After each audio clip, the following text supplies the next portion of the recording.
एक वो भी आप समझ लें कि जैसे अष्टमी तिथि या नौमी तिथि किसी भी महीने की, चाहे शुक्ल पक्ष की हो चाहे कृष्ण पक्ष की हो, अष्टमी और नौमी तिथि ये दो तिथियां ऐसी हैं, मान लो तुम्हारा पैसा तुमने किसी को दिया 5 लाख 4 लाख 3 लाख 10 लाख 8 लाख 2 लाख 50,000 25,000 20,000 40,000 और वो पैसा नहीं दे रहा, आप हार गए कह कर, फोन लगा कर भैया दे दे रहे, परेशानी है दे दे रहे भैया, हम तो परेशान हो गए और हार गए, नहीं मिल रहा, बहुत परेशान। तो महाराज किसी भी अष्टमी या नौमी तिथि के दिन आप माँ जगतजननी जगदम्बा का शिव के साथ में शिव शक्ति का स्मरण कर कर देवी के नाम की 9 आहुतियां सूखे बीले की, मतलब बीला जो सूख चुका है, फल जो सूख चुका है, उसकी 9 आहुतियां अग्नि में शंकर और सती के नाम से, शंकर और शिव के नाम से समर्पित करें और आखिरी आहुति जो समर्पित करें उसमें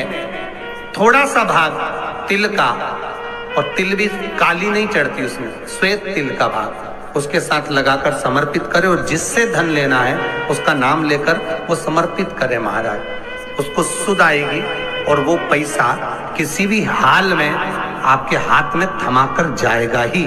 उसकी आहुतियां, हे जगतजननी हे जगदम्बा, तेरा नेत्र बिंदु से जो प्रकट हुआ वृक्ष है बेलपत्र का, उस वृक्ष की एक एक जड़ हो, टहनी हो, डाली हो, फल हो, शूल हो, वो सब मुझे अंगीकार है, मुझे स्वीकार। महाराज जिसकी किडनी लीवर काम ना कर रहा हो, डॉक्टर डायलिसिस का बोल दिए हो या डायलिसिस चल रहा हो, जिसका किडनी लीवर काम ना करे, यदि कमल गट्टे की माला, कमल गट्टा जो आता है ना काला कलर का, उसकी एक माला आती है, 108 कमल गट्टे की माला ले, शंकर को वो समर्पित कर, उसी कमल गट्टे की माला से श्रंभेश्वर महादेव का नाम लेकर जाप करें और एक एक बेलपत्र शंकर को समर्पित करते।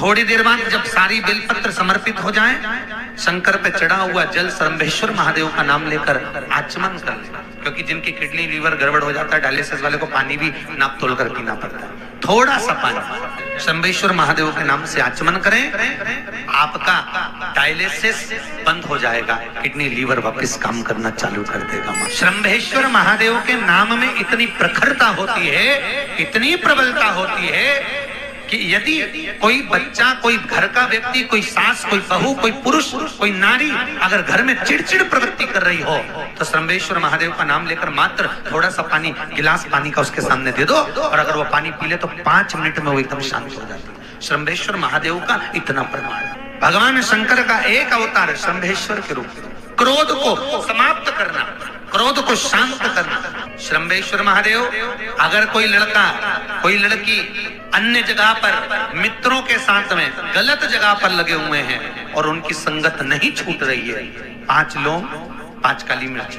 आपको मालूम है आपका पुत्र, आपकी पुत्री कोई गलत संगत में है, कोई व्यसन में डूबे हुए हैं, कोई मद्रापान में, मांसाहार में डूबे हुए, दोस्तों की संगत गलत है, 5 लौंग 5 काली मिर्ची श्रंभेश्वर महादेव के नाम से हनुमान जी के मंदिर में लाल कपड़े में बांध कर रख दीजिए, उसको वापस उठा लाइए, 250 ग्राम पानी में उसको उकाल लीजिए और श्रंभेश्वर महादेव का नाम लेकर जब पानी ठंडा हो जाए उस पानी को धीरे धीरे सब्जी में मिलाकर खिला दीजिए, उसकी गलत संगत छूट जाएगी, पीने वाले व्यक्ति का पीना छूट जाएगा, कोई गलत व्यसन में डूबा है उसका व्यसन छूट जाता है। श्रंभेश्वर महादेव का इतना प्रमाण है। आज भी शास्त्र कहता है जिसका राहु गड़बड़ चलता है, जिसका केतु गड़बड़ चल रहा हो, पत्रिका में राहु केतु अगर तुम्हारे को दोष दे रहे हो, तकलीफ दे रहे हो, कुछ नहीं, एक सफेद फूल लेकर 21 बार आपके ऊपर से उतार कर राहु का स्मरण कर कर शंकर के चरणों में, जहां से पानी नीचे गिरता है, शिव जी को जल चढ़ाते हैं, जलाधारी में से जहां पानी नीचे गिरता है उस नीचे वाली जगह पर जहां पानी गिर रहा है वहां ले जाकर उसको रख दीजिए। राहु जिंदगी में कष्ट नहीं दे सकता, कभी जिंदगी में कष्ट नहीं देगा, सुख का अनुभव करवा देता है। बहुत सुंदर बात है। जिस व्यक्ति को नींद नहीं आती, रात रात भर नींद नहीं आवे,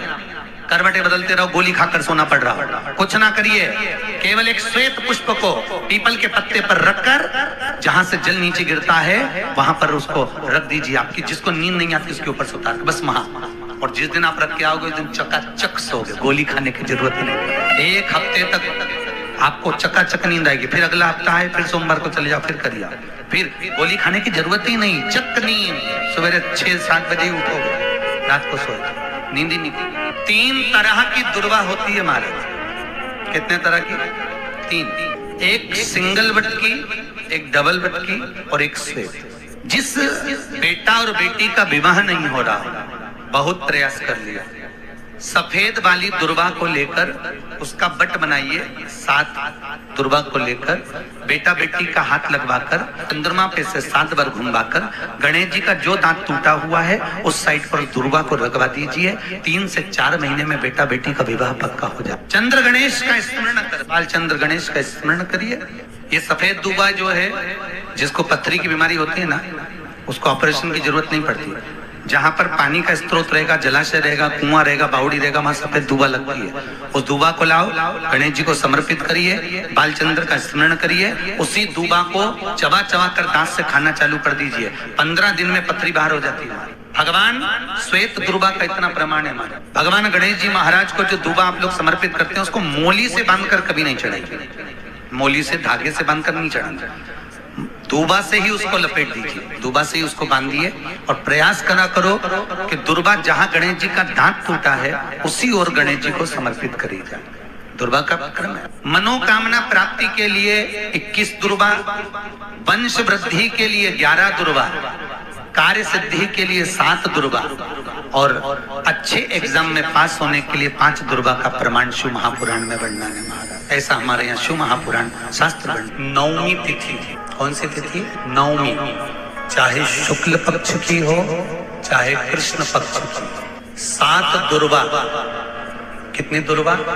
7 दुर्वा अशोक सुंदरी वाली जगह पर चढ़ाकर, शंकर भगवान के ऊपर चढ़ाकर, गणेश जी के चरणार बिंदु को लगाकर उसको लेकर आना है। हाटकेश्वर महादेव का स्मरण कर। कौन से महादेव? हाटकेश्वर महादेव। उसको लेकर आइए। उदर में, पेट में रोग हो, बीमारी हो, बहुत ज्यादा तकलीफ हो रही हो, शरीर के अंतर्गत एसिडिटी रहती हो या पेट के अंतर्गत कोई ना कोई बीमारी बनी ही रहती हो, उसको किसी भी दिन सुबह के समय जब आप वो दुर्वा लेकर आए, 5 दिन, 6 दिन, 7 दिन में एक एक कर कर खाली पेट उसको चबा चबा कर खा लो और पानी पी लीजिए। नारी के, स्त्री के रजोधर्म से जुड़ी हुई या पुरुष वर्ग में भी कहीं ना कहीं किसी न किसी रूप में इस उदर से लेकर एड़ी तक के बीच में जो भी तकलीफें होती हैं उससे जुड़े हुए के लिए भी प्रयोग आता है। उसको कर लेने से संपूर्ण जीवन समय में ये नाभि कोश से लेकर एड़ी तक के बीच में कभी तकलीफ हुई नहीं। और वो जल शंकर भगवान को शूलपाणेश्वर महादेव के नाम से चढ़ाया जाता है। कौन से महादेव के नाम से? शूलपाणेश्वर महादेव। उसका भी स्थान है कि वो जल कहाँ चढ़ता है। तो पहले तो नवमी तिथि का दुर्वा प्रयोग भगवान शंकर को समर्पित करते हुए, अशोक सुंदरी वाली जगह पर समर्पित करते हुए श्री गणेश जी महाराज सुनीति के पास जाकर रोते हुए कहते हैं, मैंने जो सीखा है वो विश्वास सीखा है। देव ऋषि नारद से पूछा, सबसे जल्दी राजी होने वाला देवता कौन सा है? जो सबसे जल्दी राजी हो जाए वो देवता बता दो। तो कहा सबसे जल्दी राजी होता है तो देवादिदेव महादेव होता है। 1 लोटा जल चढ़ाओ और राजी हो जाता है। पर ध्रुव जी ने कहा, मेरा दिल तो भगवान नारायण में लगा है, फिर मैं महादेव को कैसे रिझाऊं? तो नारद जी ने कहा, नारायण में, ब्रह्मा में और शिव में कोई अंतर नहीं है। इसलिए शिव जी की आरती में गाते हैं, ब्रह्मा विष्णु सदा शिव जानत। जिसमें विवेक नहीं है वो इनमें भेद कर सकता है, पर जिसमें विवेक है वो ये जानता है कि ब्रह्मा भी शिव है और विष्णु भी शिव है। सब में शिव समाया है, श्वास में शिव है। जब तक श्वास है तब तक शरीर है, जब श्वास निकल जाती है तो केवल शव रह जाता है। जिसने जान लिया कि शंकर के बिना कुछ नहीं है, वो पहचान गया कि शिव शिव है। वो पहचान गया कि देवादिदेव महादेव देवादिदेव। जरा सा दुख आया, आंखों से आंसू झड़ने लगे। रो रो कर मरने से अच्छा है हंस हंस कर दुनिया को और जला दो,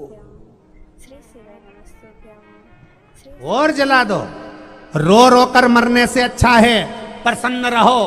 दुख आया है कटेगा, तकलीफ आई है मिटेगा, रोग आया है जाएगा, कष्ट आया है मिटेगा। समय सब आएगा जब जाएगा।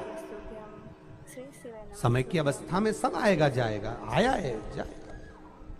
श्री शिवाय नमस्तुभ्यं। श्री शिवाय नमस्तुभ्यं। श्री शिवाय नमस्तुभ्यं। श्री शिवाय नमस्तुभ्यं। समय की अवस्था में सब आता जाता है। समय की श्री शिवाय नमस्तुभ्यं। श्री शिवाय नमस्तुभ्यं। आपका विश्वास जब दृढ़ी होगा, आपका भरोसा जब दृढ़ी होगा, अपने आप कार्य सफल अपने आप। ध्रुव जी महाराज ने देवऋषि नारद से पूछकर भगवान की अविरल भक्ति में लग गए, भगवान के भजन में लग गए। ऐसा भजन ध्रुव जी महाराज ने करा, ऐसा भजन ध्रुव जी महाराज ने करा, ऐसी भक्ति ध्रुव जी महाराज ने करी, ऐसी भक्ति करी। देवलोक वैकुंठ लोक सब हिरने लगा, उस भगवान विष्णु को प्रकट होने लग पड़ा और कहा, मांग तुझे क्या चाहिए? बस कुछ नहीं। मेरी बुआ ने कहा था भगवान मिले तो उससे कुछ मत मांगना, केवल उसके सिवाय। तो मेरी बुआ ने मुझसे कहा था, क्या मांगू मैं तुमसे? कुछ नहीं मांगना, मुझे केवल तुम्हारी गोदी में बैठना है। काय में बैठना है? गोदी में बैठना है। अब जिसकी संतान नहीं, जिसकी औलाद नहीं, जिसकी कोई संतान नहीं, और वो किसी की औलाद को, किसी की संतान को गोदी में लेकर बैठ जाए या गोदी ले ले, तो सारी जायदाद का हिस्सेदार होता है कि नहीं होता? बोलो रिजी जी, बोलो जम के बोलो जरा, होएगा ना? सारी जायदाद का हिस्सेदार बन जाएगा। अब भगवान शिव जी के यहाँ संतान, भगवान ब्रह्मा जी के यहाँ संतान, भगवान विष्णु के यहाँ जब संतान का सुख नहीं, तो फिर अब ध्रुव जी महाराज कह रहे हैं कि मेरी बुआ ने कहा था, देवऋषि नारद ने भी मुझसे कहा था, भगवान मिलेंगे तो क्या मांगेगा? मेरी बुआ ने कहा था जब भगवान मिले तो वैभव मत मांगना, धन मत मांगना, दौलत मत मांगना, सत्ता मत मांगना, क्योंकि ये दौलत, ये सत्ता, ये वैभव, ये जायदाद, ये संपदा तो एक दिन सब छूट जाएगी। अगर मांगना तो भगवान को खुद को मांग लेना। मुझे भगवान आपकी गोद में बैठना है। भगवान विष्णु सोच में पड़ गए, इसको गोद में बिठाऊंगा, ये मेरी गोदी में आ गया। गोदी में अगर आ गया तो इसको कुछ मांगने की जरूरत ही नहीं पड़ेगी। जब गोदी आ गया तो पूरी जायदाद का हिस्सेदार बन गया। मांग कर करेगा क्या ये? कोई कोई बहुत चतुर होते हैं, बहुत चतुर। छोरा छोरी वालों के यहाँ जब संबंध होता है ना, बहुत चतुर लोग मिलते हैं, बहुत। एक छोरा वाला छोरी वाले के यहाँ गया, देखो साहब, सगा जी, बियाई जी साहब, संधी जी, हमें कहीं नहीं चाहिए, एक रत्ती भर सामान नहीं चाहिए, हमारे यहाँ सब है। देखो हमारे यहाँ फ्रिज भी है, टीवी भी है, सब है। पर तुम अगर टीवी दोगे तो अपनी छोरी को दोगे, हमारे यहाँ सब है।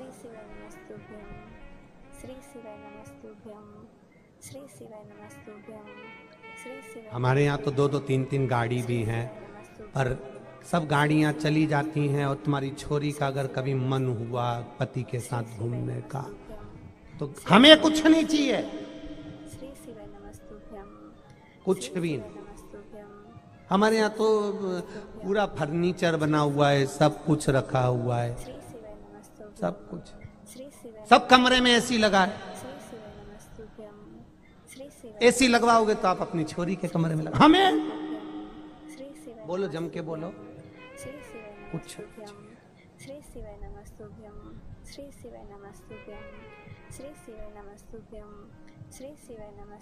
हमें कुछ नहीं चाहिए, कुछ। अब गाड़ी भी तुम छोरी को दोगे, सब सामान छोरी को दोगे, तो छोरी का बाप बोला फिर हमें छोरी भी नहीं देना। हाथ जोड़े, सब छोरी को देना है तो छोरी को हम यही नहीं दे देंगे, तुम तो जाओ बिहाई जी, श्रीफल लो अपने घर। शिव महापुराण की कथा कर रही है। मांगना बाबा से तो मांगना तो इतना मांगना कि देना हो तो दीजिए, जन्म जन्म का साथ दे दीजिए, और कुछ भी नहीं। बस तेरा और मेरा साथ बना रहे, इतनी कृपा कर देना। जितना जन्म मिले, जितनी बार पृथ्वी पर जन्म मिले मुझे, उतनी बार तेरे चरणों की सेवा मिले, जितनी बार पृथ्वी पर जन्म मिले तेरी शिव महापुराण की कथा मिले, जितनी बार जन्म मिले तेरी भक्ति मिले, और उसके सिवाय कुछ नहीं। श्री शिवाय नमस्तुभ्यं। श्री शिवाय जब भी जन्म मिलेगा सेवा करेंगे कहते तुमसे बाबा शरण पड़ेंगे, देना साथ हमारा बाबा बन कर के तुम साथी, श्री शिवाय भोले तेरे नाम से गुजारा हमारा, गुजारा सुन लो भोले बाबा ये अरज हमारा, भोले तेरे नाम से गुजारा हमारा, गुजारा। श्री शिवाय जब से होश संभाला तब से हमने पाया, तेरी सेवा ना मिले तो जीवन व्यर्थ गवाया, तेरी सेवा ना मिले तो जीवन व्यर्थ गवाया। सुन लो भोले बाबा ये अरज हमारा, भोले तेरे नाम से गुजारा हमारा, गुजारा। भगवान तुम्हारे भजन से, तुम्हारे कीर्तन से, तुम्हारे स्मरण से, तुम्हारे चिदानंद वृत्ति से बस जितनी बार जन्म मिले उतनी बार तेरा भजन करूं, जितनी बार जन्म मिले तेरा सत्संग मिले, जितनी बार जन्म मिले तेरा कीर्तन मिले, जितनी बार जन्म मिले तेरा स्मरण। जो व्यक्ति ज्यादा बीमार रहता हो, बहुत बीमारी उसको घेरे रहती है, परेशान रह रहा हो, बीमारी बीमारी बनी हुई है, तो बोर चढ़ाइए, बेर क्या बोलते हैं यहाँ पर, बेर की बोर, वो खाने वाला बेर जो होता है, उस बेर को 7 बेर ले लो और 7 बेर को लेकर अपने ऊपर से घुमाकर शिवरात्रि की दोपहर के 12 बजे शंकर भगवान के शिवलिंग पर ले जाकर उस बेर को चढ़ा दीजिए। आपका रोग, आपकी बीमारी मात्र 3 महीने के अंदर समाप्त हो जाएगी।